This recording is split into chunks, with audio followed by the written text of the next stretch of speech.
जी नाज़रीन, आपको बड़ी ब्रेकिंग न्यूज़ से आगाह करते हैं। आज बिलाल मुनीर फड़ाइच की अदालत में पाकिस्तान मुस्लिम लीग नून के लीडर कैप्टन सफदर आज अपनी पेशी पर पेश हुए। इस वक्त बात कर रहे हैं मीडिया के नुमाइंदों से। पाकिस्तान मुस्लिम लीग नून के लीडर कैप्टन सफदर ने क्या कहा, मज़ीद जानते हैं मैडम फौजिया की इस रिपोर्ट में।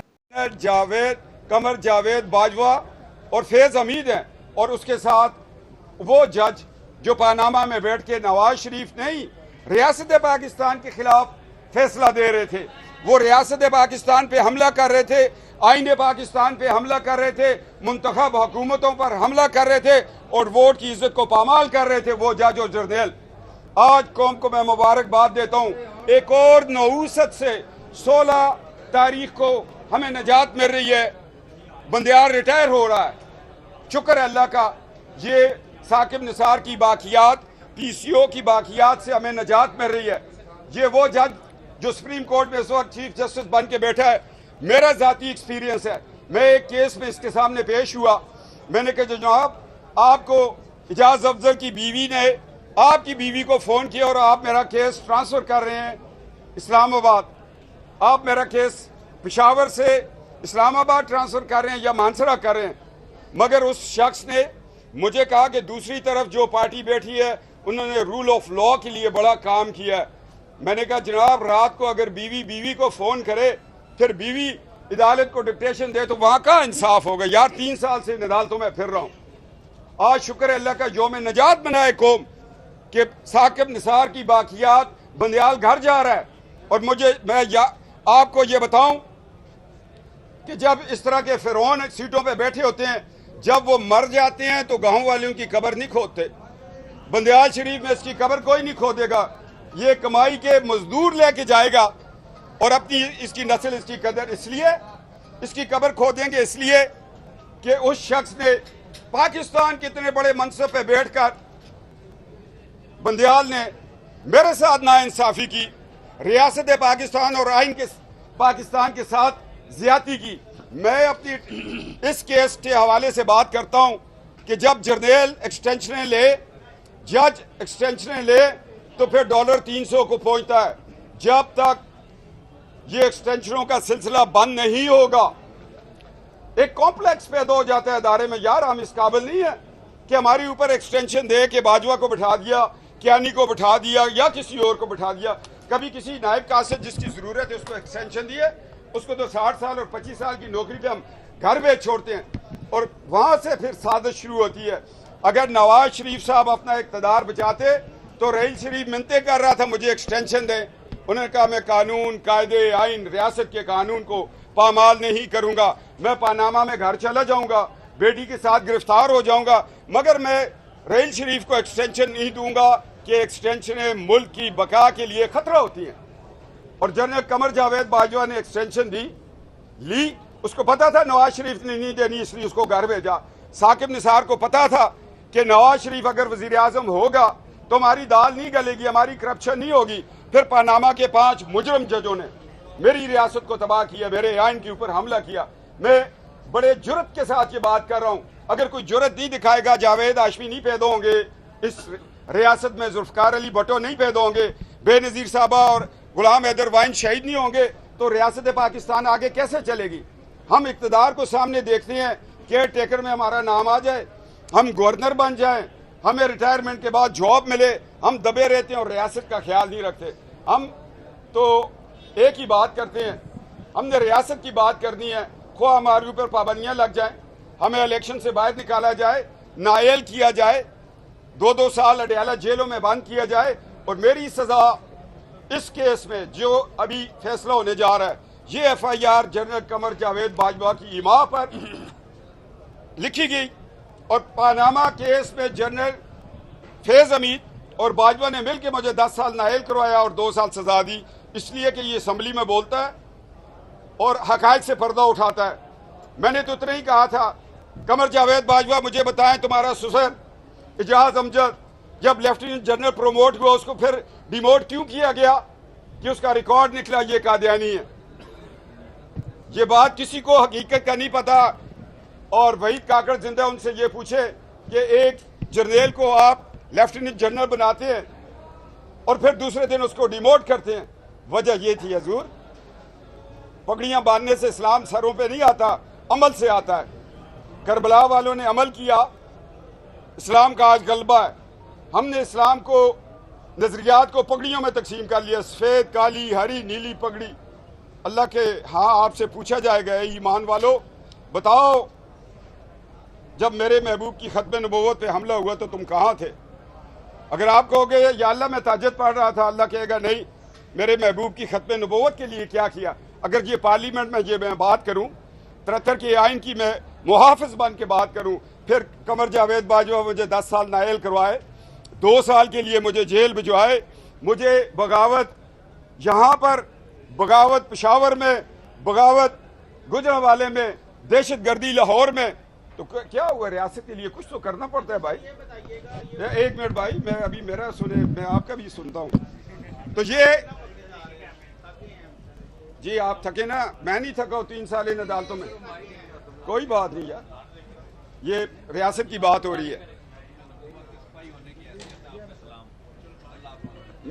मैं ये आपको बताऊं, हम खादम हैं। सिपाही तो वो थे जो करबला में खड़े हुए, जो बदर और ओहद में खड़े हुए। हजरत, मैं आज ये बावर करवाना चाहता हूं, मुझे सजा हो जाए कोई बात नहीं है। सजा गाजी इल्मदीन को भी हुई, मुमताज कादरी को भी हुई, गाजी अब्दुल कयूम को भी हुई। सजाओं से नहीं डरेंगे, हम रियासत पाकिस्तान की बात करेंगे जिसकी वजह से आज इज्जत है। हम दिफाए पाकिस्तान के लिए आगे बढ़ेंगे और हम आईने पाकिस्तान के मुहाफिज बन के चलेंगे। आज मुझे जो भी सजा हो मैं उसके लिए तैयार खड़ा हूँ, जुर्रत के साथ हूँ। न मेरे साथ कोई बंदा है, मेरे वकला हैं, अल्लाह के फजलो करम से इन्होंने केस लड़ा, हम लड़ते रहेंगे। अब आप सवाल जो पूछते हैं पूछे, मगर एक दफ़ा फिर कहता हूँ, अदारों के सरबराहान को कहता हूँ, ये एक्सटेंशनें मुल्क के लिए तबाही का बहस बनती हैं।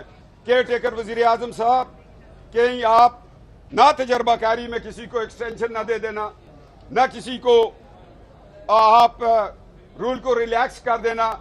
और आज आपकी कैबिनेट में कुछ लोग ऐसे बैठे हैं, वो मेरे लिए सवालिया निशान है, वो इस्लामाबाद में बात करूंगा। आप मीडिया को हाउस ओपन कर रहा हूं, सवाल पूछे मगर जुर्रत के साथ। एक आप बोले,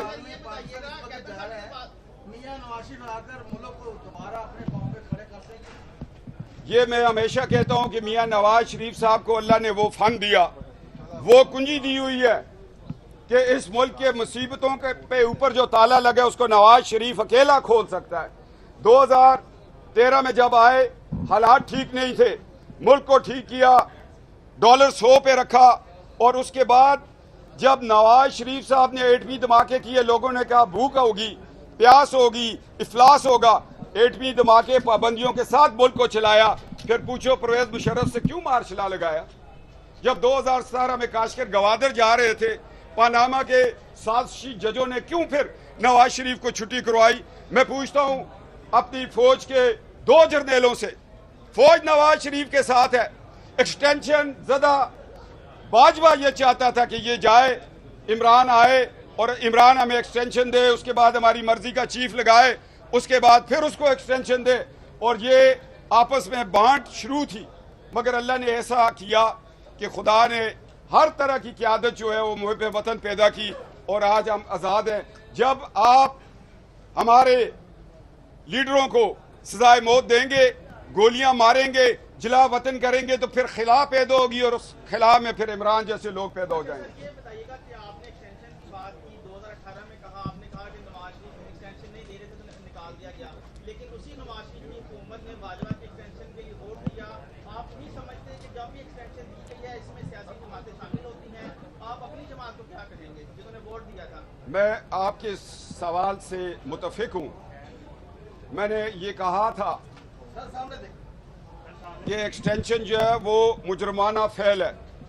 अब एक्सटेंशन में देखें, परवेज रशीद ने वोट नहीं दिया, सजाद अवान ने नेशनल असम्बली में वोट नहीं दिया, और उन लोगों ने वोट दिए जिन्होंने ये कहा कि जी इस वक्त जमहूरियत खतरे में है, बच्चा सुतीली माँ के पास रह जाए, जमहूरियत बच जाए। अगर ये बाजवा को एक्सटेंशन वाला चक्कर जो चलाया था, उसमें ये डर था कि बाजवा कोई रिएक्ट करेगा, और वही बाजवा फिर बाद में जब तीसरी दफा एक्सटेंशन के लिए गया तो नवाज शरीफ ने कहा इसको किक आउट कर दे।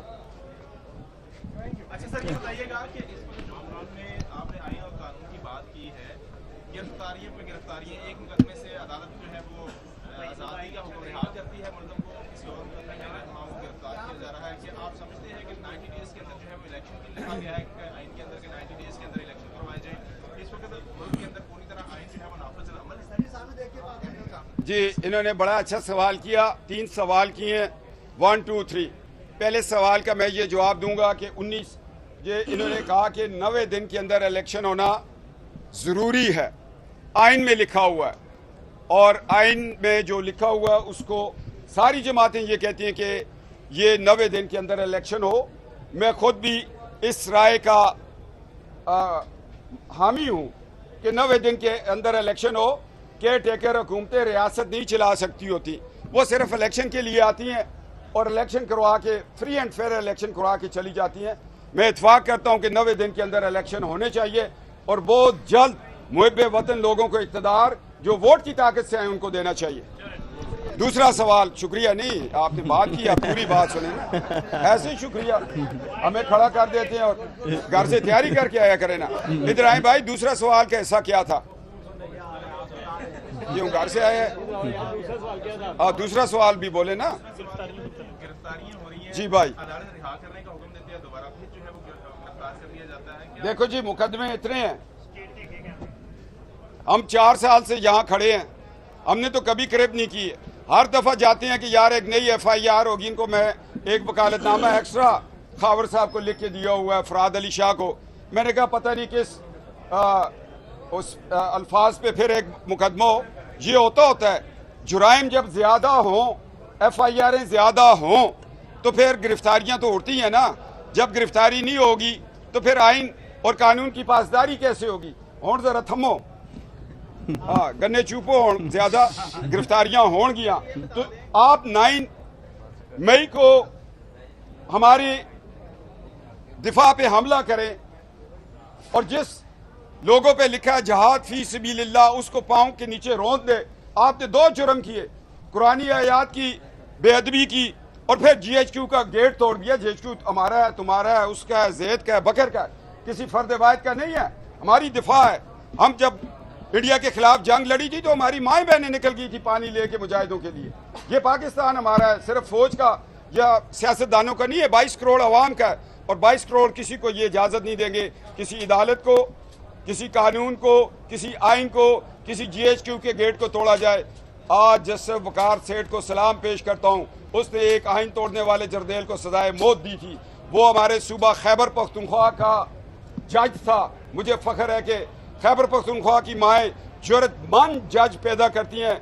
एक आधा अगर इतने हजूम में कोई काली भेड़ निकल आए, एक बैठा हुआ है, मैं उसकी ताप में हूँ, मैं उसका जवाब फैसलाबाद खत्म नबूवत कॉन्फ्रेंस में देने लगा हूँ।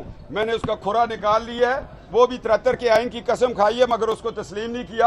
वो भी रबवा वालों ने उसको जज लगाया, वो बाद में बताऊंगा। सर, आप एक सवाल ले लें, आपकी इस पिछले 1.5 साल हुकूमत में आपकी जमात के, आपके शरीफ खानदान के तमाम लोगों ने अपने केसेस माफ करवा लिए, आपका केस माफ नहीं हो गया, आपको समझ आपके साथ ज्यादती हुई है? नहीं, मेरे साथ कोई ज्यादती नहीं हुई, मैं अपना केस खुद लड़ रहा हूँ। उनके 1-1, 2-2 केसेस थे, मेरे 28 केसेस हैं और जिसमें 4 बगावत के हैं और 1 दहशत गर्दी का है। इन अदालतों में मैं असिस्टेंट कमिश्नर रहा और आज मैं बागी और दहशत गर्द खड़ा हूँ। मैं कैद में था और मजिस्ट्रेट मुझसे ACRA लिखवाते थे। इस निज़ाम के खिलाफ बगावत कर रहा हूँ। कोई मजा नहीं आया।